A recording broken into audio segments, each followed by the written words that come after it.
Coucou, bonjour, mbote mingi na bino nyusi tu ba bolingaka maman Eliane Nitu na pesi no bambote. Ma vie, j'espère que vous allez bien. Wabino ma Eliane, ça va, tout va bien par la grâce de Dieu. Nzambe ya mawazo batelekimi ezali. Et vous de votre côté, c'est comment? Est-ce que vous allez bien? Boza malamu. So boza malamu nzambe azwa lokumu. So boza malamu te. Omiti ngisatele kwa nzambe tata azali. Ozuka ba problème oza na ngoti na maboko nzambe. Nzambe akosunga yo ya kipaka na yete ke oya sambe loko ya sambe la ratim kwa nzambe tata pona biso nyonso tu bana na ye. Merci mingi na bino surtout bolinga mama Eliane tu. Merci mingi na bino nyonso bo disposateur na bino pona kotala to pona koyoka ngai. Bienvenue dans votre émission Une femme à la maison, mais une femme dans la cuisine. Les toza na kati ya cuisine. Tozo sala moi elbu moko amuke. Parfois ozala bona kati ya ndako bie. Natali na eloko kolia te. Congélateur na ngeza vide na eloko kolia te ou bien pe to mesala mingi kolama mfumbwa kaka na eloko to bengi mbisi. Soki mutu aza na mbisi na ndako te pona la mfumbwa azomona moyete. Ngana na mbisi te na mfumbwa pona nini? Oyo bomona ezali mfumbwa. Se botali bomona mfumbwa oyo ezali na ngo penza mingi te. Eza na ngo penza ebele te. En tout cas mfumbwa oyo eza nango ebele te bomona eza mfumbwa. Ce n'est pas que naza na mbisi te bino mo bebenga kutu kote na longa nzala na longa penza nzala kote kolia. En tout cas bino mo boyebi la providence alonga nzala mama Eliane to alonga nzala. Na lobi na kolamba mfumbwa na nga na mbisa kokauka te mbisa kokauka ezame na kolamba yango na mfumbwa te. Lelo na lobi ke na kolamba mfumbwa na ngai na eloko yo tobengi mipanzi. Kaka ba mipanzi na biso toyebi mipanzi yango na kolambela mfumbwa. Alors mipanzi na biso yango eloko nini nasali na kamati mipanzi oyo na sukoli yango malamu na sukoli yango malamu apoza ba ko sukola yango na kamati na finiki eboti mwa mai. Ndenge eboti mwa mai. Alors ndenge eboti mwa mai boye lokwa na lingi mai oyo te loko nini nazo sala naza kobwaka mai oyo. Ndenge bomoni na finiki yango eboti mwa mai mipanzi nanga na sukola ki yango ka ko sukola. Sikoyo loko nazo sala nazo kende kobwaka mai nazo misa mipanzi nanga na moto. Po nyama mingi soko sukoli nyama viande mai nango wana eza nyama te ako eza mipanzi mai nango nazo sala nini nazo bwaka na lingi mai nango te nazo bwaka mai ya mipanzi oyo. Alors to bwaka mai ya mipanzi to bwaka mai ya mipanzi toki muke kaka ebimisi mai wana mai yango tozo bwaka.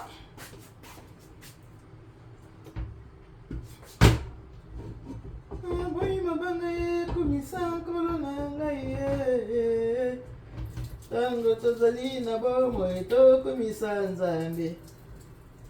Emmanuel mobali kitoko ye Emmanuel la Ema et voilà na bwaki mai oyo ezaki na kati ya mipanzi na bwaki mai mipanzi nanga etikali sans l'eau. Mipanzi nanga etikali bongo sans mai yango yo mipanzi etikali pamba eza lisusu na mai te. Voilà yango yo. Voilà. Nazola mfumbwa, nazola mipanzi bacha mfumbwa. Bomoni mipanzi na nga yango. Na kati yango mike na bo kati yango minene parce que na kati ya mfumbwa soki mipanzi leki minene kozala kitoko te. Alors yango yo eloko nini na kosala na koza mafuta na ngai oyo ya mbila. Mafuta na ngai yango yo. Il y a mille et une façons de faire à manger, on apprend tous les jours. Mipanzi yango bomoni mai oyo tokaki na mipanzi na bwaki yango apoza ba ko bwaka mai oyo tokaki na kati ya mipanzi nakamati mafuta na ngai ya mbila na che na kati ya mipanzi ndenge bomoni wana mafuta yango wana natie na kati ya mipanzi na biso ekalingama mwa ndambwa ekalingama mwa moke mpo lokola ezokende olambama na kati ya mfumbwa ekalingama mwa moke lokola viande ebongaka ekota mpenza mwa viande ebongaka ekota mwa épice mais lokola eza mfumbwa na kotia yango mungwa liboso ndenge tomoni wana natie mwa mungwa mpo ekota na viande na biso apres ava kotia mungwa natie yango mwa cube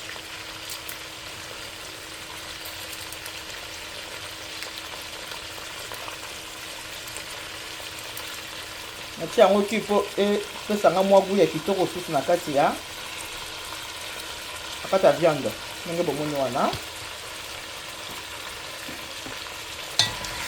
viande na biso eza kokalingama bomoni yango tokalingama mafuta nango ya mbila mpo mafuta ya mbila yango elama mfumbwa boyebi tokomi bato ebele baproblème ya bacholesterol awa mingi boyebi bapapa na biso basalaka mpenza sport te bapapa na biso soki alie ata meli 20 mona alandi susu ata mwa kopo ya bière na likolo ya 20 bino mo boyebi nde bapapa na biso elieli na bango ndenge baliaka alors soko ozolamba mfumbwa ça dépend eya bapapa mosusu soko olambeli mfumbwa il faut mpenza nguba ezala ebele me mosusu akoyebi biso mpona nini otie nguba ebele boye na kati ya mfumbwa siko ye fo yekola otala eske natie ebele natia moke nasala ndeni mfumbwa na ngai na kolamba lelo na kolekisa yango mwamba te ekozala lokola mwa eza kotepatepa mwa mai kwa na kolekisa mwamba na mfumbwa na ngai oyo na kolamba lelo te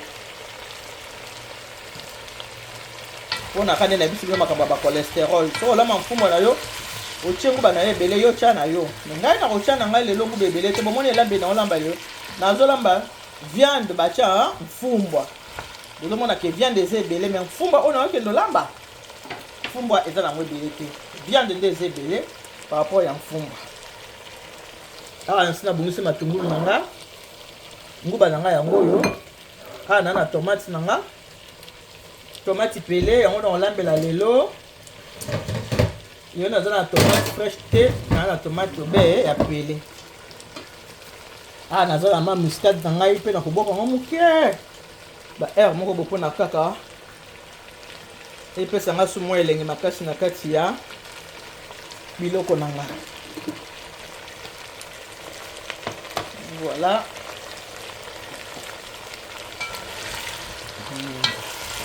viande na biso yango wana lokola eza rouge mafuta eza rouge ekozala kaka couleur ya rouge yo moko fotala ke est ce que niveau oyo ekalingami yango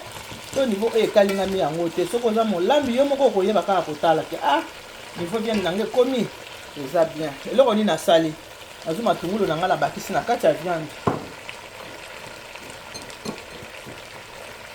matungulu na ngai yango wana atie yango na kati ya viande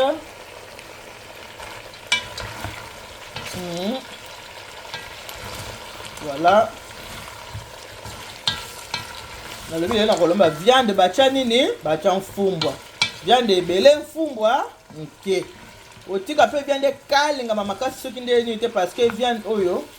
ebelaka nango noke makasi ya mfumbwa boyebi ke ekoko wumela mwa kobela me mfumbwa na nga eza ya kitoko eza ya frais parce que ya mfumbwa mona utaki nango na Congo Kinshasa voilà epesinga mwa ntunga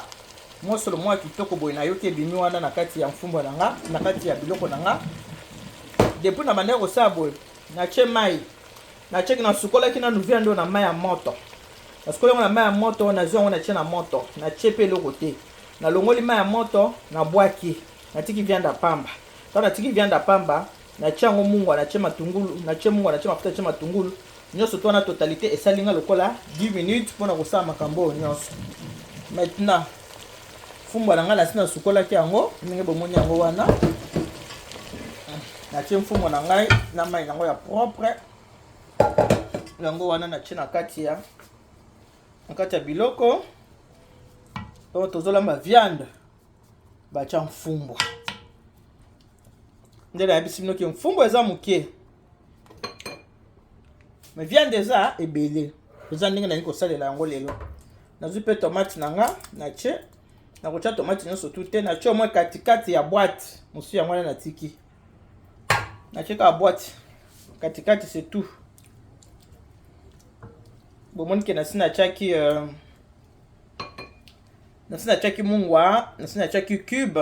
na kobakisa te po fona tikana no biloko etoka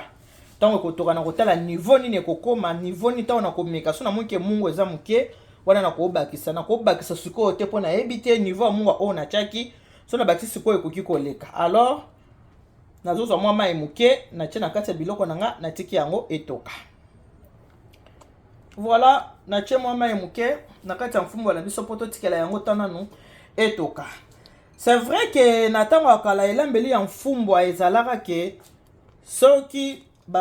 toza kolamba mfumbwa ezalaka otie mfumbwa na kati ya nzungu otie tomate otie matungulu otie mai otie nguba otiki yango ndenge wana ndenge naza koloba ke c'est vrai que nakala ezalaka so tozolama mfumbwa bakoko na biso to pe bamama na biso baza kolama mfumbwa elambeli na bango ya mfumbwa ezalaki ke osukoli mbisi osukoli mfumbwa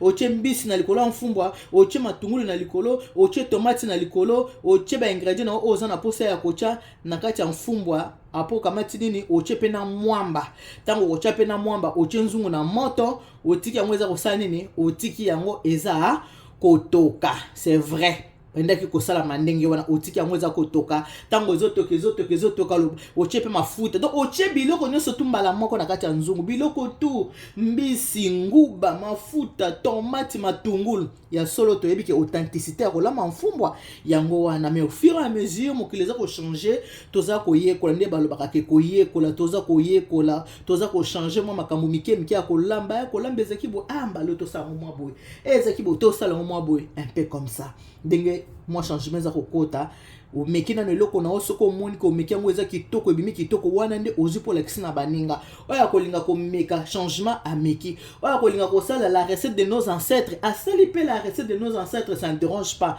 mabe ezati ezaka ndenge mutu motema na yo elingi so bike ndenge eza boye pardon na meka na changer na lamba kande bakoko babanda ko lamba mabe moko pe ezati ba forcer pe mutu te mais ça que soko meki eloko na meki bo bimi bien na sala ko pe na baninga pe ba mona ke so sel bo ko za mia neti ba mama na biso ba koko balamba kaka mfumbwa kaka na mbisi ya kokauka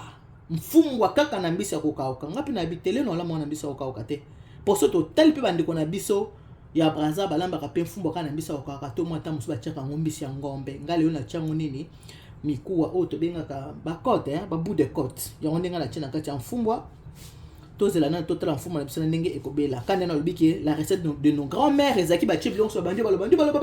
balelo mais mfumbwa na biso lelo okomwa ta muso mfumbwa eza makasi soko bosaka la recette de nos grands-mères o balelo salika bomo na pe mfumbwa ebelite mbisi ebeli mais mona mfumbwa etkeli makasi po mfumbwa lelo na mfumbwa akala changement za makasi changement vraiment eza makasi omona mfumbo etikali eza makasi mbisi ta muso ebeli mfumbo ya makasi muto kokolia mfumbo boye alie kaka nguba wana pamba akamati makasi nyonso abwaki ya mwana ekolo oyo baluba bazalaka ba parents ya baluba kala babandolia mfumbo te baba wana nini matiti kaka wana lesanga matiti na fiba kaka nini mwamba wana pamba lambelanga pondu nzoka mfumbo eza matiti pondu eza matiti mais soka alie mfumbwa tafuni mfumbwa ayuki likasa mfumbwa eza makasi alika kanguba akamati makasa na abwaki yango le tokoma kosala ke ochena nu biloko mususu otiki nanu etokata nanu mwa muke etoki mwa ndambo donc totie mfumbwa na biso na moto etoka ba mama ebande pesa pe mwa solo nango ebande pesa mwa solo et voilà wana tokotala nanu mfumbwa na biso yango wana nde nabaki na kochaki na nguba te pe nabaki na kochangu ba ebele te na bise bino ke nguba ebele na kocha penza mingi te ekozaka mwa quantité moko ya kokoka kaka parce que na mfumba muso mona mutala mi mfumba lekisi penza nguba ebele alors avant na changu ba bomo ndenge zotoka boye ndenge toki boye la kisike même viande wana na che elembi mfumba pe makasa nango elembi ya bo moko na tokisa ngona mwanda munde na uto ba keso so mi mfumbwa na yo fotala mfumbwa eza ya makasi ou bien eza ya pete wana na kiko cha mwa muscade moke na kati ya mfumbwa na ngai obo mona eza mwa muscade mingi te moke kaka na sina mekabo ngona muscade na yoki epesa nga goût ya ngwana pe na tie na mfumbwa oyo po epesa ngai mwa goût bo moni niveau ekomi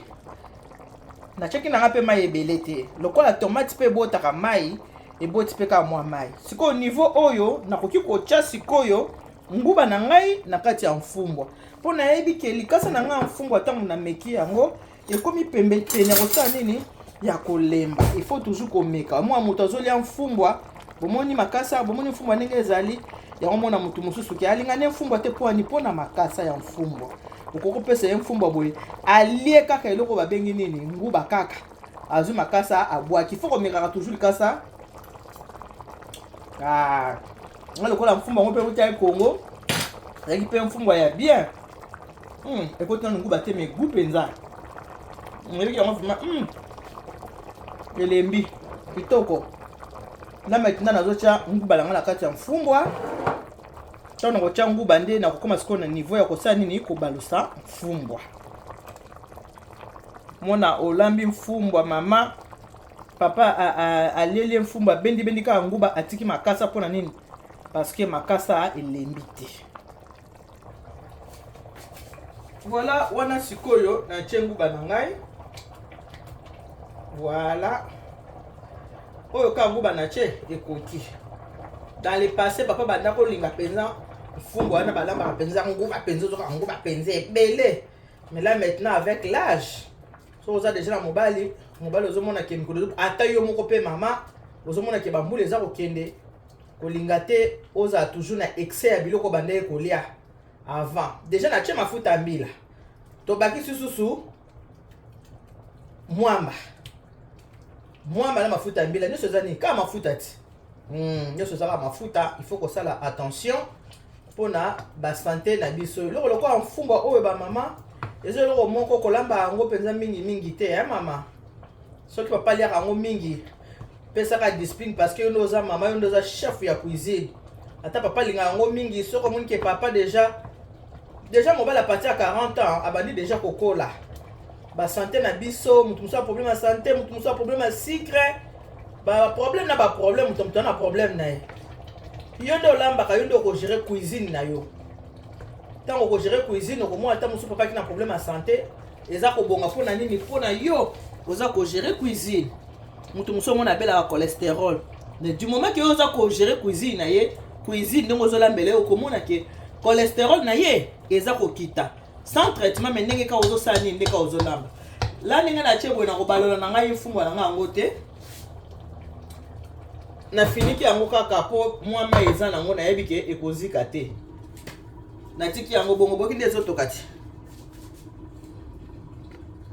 boyoka nde ezotoka yango moko bomoni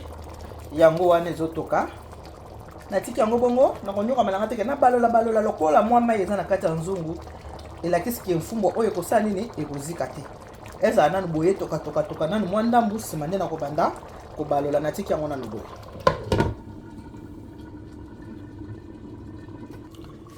et voilà namoni sikoyo nakomi na niveau ya kobalusa mfumbwa po nguba pe azaka mwa mindondo bomoni jusque là nacheki na ngai lutu te bomoni nabalusaki te sikoyo nde nabandi kobalusa natala nde nayebisi bino ke nalambi viande batya mfumbwa voilà nayebisaki bino ke mfumbwa eza nango moke viande eza ebele nabwaki kotya mbuma pilipili po soki nabalusi mfumbwa mbuma pilipili ekosala nini ekopanzana mais sikoyo nakoki kozwa mbuma na nga pilipili natya sikoyo nde nazobalola mfumbwa na nga boye nakitisi deja moto na nga ezalaka na 9 la sikoyo natya yango na 6 po mfumbwa sikoyo nguba ebela malembe ndenge nazobalisa yango boye voilà donc oyo tolambi mbisi batya mfumbwa et puis ekozala boloke teke kangama makasi ekozala na mwa sauce ekozala bloqué te nde nalobi ekozala mwa mai mai te mais ekozala bloqué te kangama liboke makasi non. Voilà. Nazo na mombo ma pilipili na boka na kati. Voilà, quand on a le bique na lambi viande ba chan fumbwa. Donc viande des ebele fumbwa eza mukie. Donc fumbwa na biso yango wana bomoni pe na che pilipili na nga yango yo. Bomoni ma pilipili yango yo. Voilà. Na boya ko chango avant na boya ki toboka. Na linga toujours motolia pilipili na ina mopanzi non ke alia pilipili moke est dérangé. Exemple au mususu pilipili ko oza lokola mbisi ate toboki problème te batu mingi balinga mbisi na pilipili mais lokola ba mfumba boye na ko chate ke pilipili toboka na kati. Voilà. Donc pour yeba ke biloko no ebeli il faut mafuta ebima na likolo. Fumo na ngande eza boye. Ebeli na nute. Pour mafuta na bandi ko bima na likolo te pour yeba ke ebeli il faut mafuta ebanda ko bima so mafuta bandi bima na likolo ya biloko kolia. Wando yebi ke biloko nanga ebeli. Donc jusqu'à présent fumo na nga ebeli na nute. Oyo ezali viande ba chan fumbwa. Oboni? Fumbwa eza mukie. Viande eza ebele par rapport ya fumbwa. Donc pona lelo ba mama ngana bino to ko sila na awa soko oza mulambi oyebi ke po yeba ke biloko no ebeli il faut ebanda ko sa nini ko bimisa mafuta. So moni mafuta ebandi ko bima na likolo. Ebandi ko cha chua. Wana yeba ke biloko na yo ebeli. Donc yanga etikalika soki evandi ata muke atati ba 5 minutes awa okomona mafuta wana ekobanda komata. Mais le na za na posa ya kobima yango wana na kokanga moto na kozonga ta na kopelisa ka moto mafuta na lokwa kutunga lamba na nga la gaz te lokwa eza réchaud ata soka na kangi moto tango na koya kofungola kaka na kutaka mafuta wana ese mati likolo po eba ke biloko no ebeli il faut mafuta et mata likolo. Et voilà la famille. Dans ba so za mutakanda ko tala nonga te po ko sepela na ngate so biko za mutakanda oza penza mutakanda ko tala ngate po ko sepela na ngate na lobango toujours so ko za mutakanda ko tala ngate po sa nini o ko sepela na yo na ngai te ko tala makamu na ngate po sepela no na ngai te.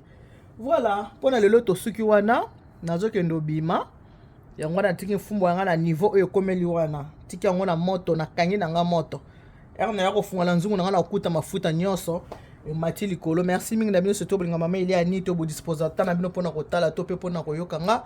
Que Dieu vous bénisse, God bless you. Mungu anubariki tata nzambe kalusaku muna nzamba nibe chanel bana betu bon sous des gros bisous, bye bye.